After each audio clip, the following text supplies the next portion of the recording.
Friends, welcome to Kannika TNPSC. So இன்றைக்கி என்ன topic பார்க்க போகிறோம் அப்படின்னா குரூப் 4 சிலபஸ் பற்றி பார்க்க போகிறோம். ஸோ வீடியோக்குள்ளே போகலாமா? ஒருங்கிணைந்த குடிமை பணிகள் தேர்வு 4 தொகுதி 4 பணிகள். ஓகேவா? ஸோ குரூப் 4 பற்றி தான் என்ன செஞ்சுருக்காங்க, கொடுத்துருக்காங்க. ஸோ இதில் என்னென்ன அப்படின்னா, நம்ம ஏற்கனவே பார்த்த மாதிரி பொது அறிவில் 75 கேள்விகள், திறனறிவும் மனக்கணக்கு நுண்ணறிவும் அதில் 25 கேள்விகள் மற்றும் தமிழ் தகுதி மற்றும் மதிப்பீட்டு தேர்வில் 100 கேள்விகள். ஓகேவா? ஸோ ஃபஸ்ட்டு பகுதி ஏ பார்க்கலாமா? பகுதி ஏ என்ன அப்படின்னா பொது அறிவு.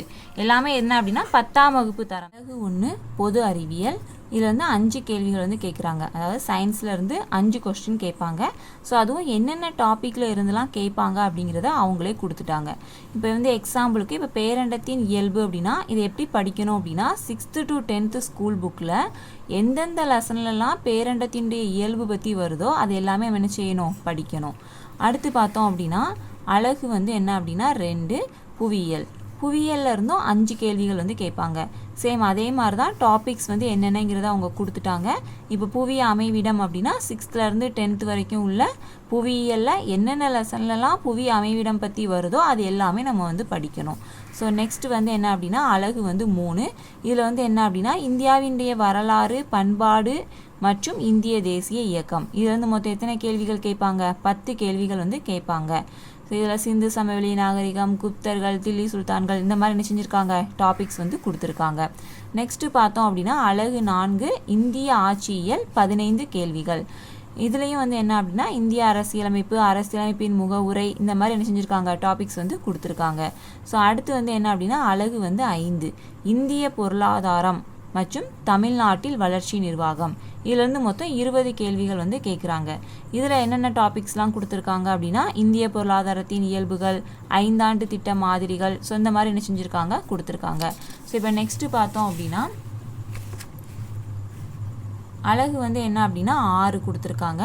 இதில் வந்து தமிழ்நாட்டினுடைய வரலாறு, பண்பாடு, மரபு மற்றும் சமூக அரசியல் இயக்கங்கள் அப்படின்னு கொடுத்துருக்காங்க. இதுலேயும் 20 கேள்விகள் வந்து கேட்குறாங்க. ஸோ இதில் அவளுக்கு கொடுத்துருக்கக்கூடிய டாபிக் என்ன அப்படின்னா தமிழ் சமுதாய வரலாறு, அது தொடர்பான தொல்லியல் கண்டுபிடிப்புகள், சங்ககாலம் முதல் இக்காலம் வரையிலான தமிழ் இலக்கியம், இந்த மாதிரி உள்ள டாபிக்ஸ் எல்லாமே கொடுத்துருக்காங்க. ஸோ ஜென்ரலாக பார்த்தோம் அப்படின்னா இந்த ஜென்ரல் ஸ்டடீஸ்க்கு, அதாவது பொது அறிவுக்கு வந்து பார்த்தோம் அப்படின்னா 6ஆப்லேருந்து 10ஆப் வரைக்கும் உள்ள ஸ்கூல் புக்ஸ் தான் படிக்கணும். அது எல்லாமே படிக்காமல் என்னென்ன டாப்பிக்லாம் கொடுத்துருக்காங்களோ அது டாபிக் ரிலேட்டடாக எந்தெந்த லெசன்லலாம் வருதோ அதெல்லாம் நம்ம என்ன செய்யணும், தேடி பிடிச்சி படிக்கிற மாதிரி இருக்கும். ஸோ இப்போ வந்து ஃபஸ்ட்டு இப்போ எடுத்த உடனே வந்து அறிவியல் நான் படிக்க போகிறேன் அப்படின்னு சொல்லிட்டு அறிவியல் எல்லாத்தையும் தேடி கண்டுபிடிச்சி படிச்சுட்டு இருக்கக்கூடாது. ஏன்னா அதுலேருந்து மொத்தமே எத்தனை கேள்விகள் தான் வருது, மொத்தமே 5 கேள்விகள் தான் வருது. ஸோ ஃபஸ்ட் நம்ம என்ன பண்ணுறோம் அப்படின்னா எதில் அதிகமான கேள்விகள் கேட்குறாங்கன்னு பார்க்க போகிறோம். ஸோ அப்படி பார்த்தோம் அப்படின்னா அழகு 5ல் கேட்குறாங்க 20 கேள்விகள். அதுக்கடுத்து அழகு 6ல் 20 கேள்விகள் கேட்குறாங்க. ஸோ ஃபஸ்ட்டு அப்போ இந்த டாப்பிக்லலாம் எப்படி இருக்கணும், நம்ம ரொம்ப ரொம்ப ஸ்ட்ராங்காக இருக்கணும், ரொம்ப கிளியராக இருக்கணும். அதுக்கப்புறம் என்ன செய்யணும், ஒவ்வொரு டாப்பிக்காக வந்து என்ன செய்யணும், போகணும். ஓகேவா? ஸோ இப்போ அடுத்து பார்க்கலாமா? பகுதி ஆ வந்து என்ன அப்படின்னா திறனறிவும் மனக்கணக்கு நுண்ணறிவும் அப்படின்னு கொடுத்துருக்காங்க. அதாவது மேக்ஸை தான் அப்படி சொல்லியிருக்காங்க. ஸோ இதில் மொத்தம் எத்தனை அப்படின்னா 25 கேள்விகள் வந்து கேட்பாங்க. அதில் வந்து அழகு 1 வந்து என்ன அப்படின்னா திறனறிவு, இதிலேருந்து 15 கேள்விகளும், அழகு 2 காரணவியல்லேருந்து 10 கேள்விகளும் கேட்பாங்க. இப்போ திறனறிவில் பார்த்தோம் அப்படின்னா சுருக்குதல், விழுக்காடு, ஹச்சிஎஃப், எல்சிஎம் இந்த மாதிரி கொடுத்துருக்காங்க. ஸோ இப்போ சுருக்குதல் அப்படின்னு எடுத்துக்கிட்டோம்னா அதில் நிறையா டைப் இருக்கும். ஸோ அது எல்லாமே நம்ம என்ன செய்யணும், தரவாக இருக்கணும். அதே மாதிரி தான் காரணவியல் என்னது, தருக்க காரணவியல், புதிர்கள், பகடை இந்த மாதிரி கொடுத்துருக்காங்க. இது எல்லாமே வந்து மேக்ஸ் வந்து ரிப்பீட்டடாக போட்டு போட்டு பார்க்க தான் நம்மளுக்கு என்ன செய்யும், வரும். ஓகேவா? ஸோ அடுத்து பார்த்தோம் அப்படின்னா பகுதி இ. இது வந்து என்ன அப்படின்னா தமிழ் தகுதி மற்றும் மதிப்பீட்டு தேர்வு. இதிலிருந்து 100 கேள்விகள் வருது. இப்போ இதில் அழகு 1 பார்த்தோம் அப்படின்னா இலக்கணம். இதிலிருந்து 25 கேள்விகள். அதையுமே எப்படி பிரிச்சிருக்காங்க, எழுத்து, சொல் அப்படின்னு பிரிச்சிருக்காங்க. இப்போ பிரித்தெழுதல், சேர்த்தெழுதல் அப்படின்னு இருக்கா, இதெல்லாம் எப்படி இருக்கும் அப்படின்னா நம்மளுடைய 6th-லேருந்து 12th வரைக்குமே படிக்க வேண்டியிருக்கும் தமிழ் வந்து. ஸோ 6th-லேருந்து 12th வரைக்கும் எங்கெல்லாம் பிரித்தெழுதல் இருக்கோ அது எல்லாமே நம்ம படிச்சிருந்துருக்கணும். ஸோ அந்த மாதிரி தான் பார்க்கணும். ஓகேவா? ஸோ இப்போ சொல் அப்படின்னு எடுத்தோம் அப்படின்னா வேர்ச்சொல் அறிதல், வேர்ச்சொல்லிலிருந்து வினைமுச்சு இந்த மாதிரி. ஸோ தமிழ் வந்து ஃபஸ்ட் டைம் படிக்கிறவங்களுக்கு கொஞ்சம் கன்ஃபியூஸ்டாக தான் இருக்கும். ஏன்னா ஃபுல்லாகவே இப்போ வந்து என்னது இலக்கணமாக மாற்றிட்டாங்க. இலக்கியம் வந்து கொஞ்சம் தான் கேட்குற மாதிரி இருக்குது சிலபஸ்ஸு. ஸோ இது வந்து என்ன அப்படின்னா நம்ம கிளாஸஸ் போட போட ஒவ்வொரு இதாக டீட்டெயிலாக உங்களுக்கு சொல்லும்போது உங்களுக்கு வந்து கிளியர் ஆயிரும். அடுத்து நம்ம பார்த்தோம் அப்படின்னா அழகு வந்து என்ன அப்படின்னா 2. இது வந்து சொல் அகராதி. இதில் வந்து 15 கேள்விகள் வந்து என்ன செய்கிறாங்க கேட்குறாங்க.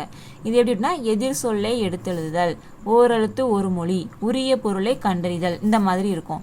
2வது வந்து கோடிட்ட இடத்தில் சரியான சொல்லை தேர்ந்தெடுத்து எழுதுதல். இது வந்து அதுக்கான எக்ஸாம்பிள்ஸ் தான் கொடுத்துருக்காங்க. அடுத்து பார்த்தோம் அப்படின்னா பேச்சு வழக்கு தொடர்களில் உள்ள பிழை திருத்தம். இதுவுமே அதுக்கான எக்ஸாம்பிள்ஸ் தான் என்ன செஞ்சுருக்காங்க கொடுத்துருக்காங்க. ஸோ தமிழை பொறுத்தளவில் உங்களுக்கு கொஞ்சம் கன்ஃபியூஸ்டாக தெரியும் சிலபஸை பார்க்கும்போது. ஆனால் எல்லாமே என்னது கொஞ்சம் ஈஸியாக தான் இருக்கும். மேக்ஸ் மாதிரி நம்ம வந்து புரிஞ்சுக்கிட்டு பண்ணோம் அப்படின்னா ஈஸியாக தான் இருக்கும். ஸோ இப்போ அடுத்து பார்க்கலாமா?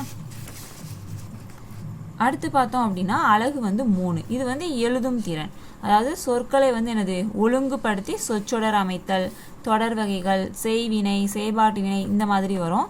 அடுத்து மரபு தமிழில் திணை மரபு, உயர்திணை, அக்ரிணை, இந்த மாதிரிலாம் இருக்கும்ல, அதை பற்றின இது கொடுத்துருக்காங்க. அடுத்து பார்த்தோம் அப்படின்னா அழகு வந்து 4 கலை சொற்கள். கலை சொற்கள்லேருந்து 10 கேள்விகள் வந்து கேட்குறாங்க. இதில் வந்து பார்த்திங்கன்னா எழுதும் திறன்லேருந்து 15 கேள்விகள் வந்து கேட்குறாங்க. அடுத்து கலை சொற்கள்லேருந்து 10 கேள்விகள் கேட்குறாங்க.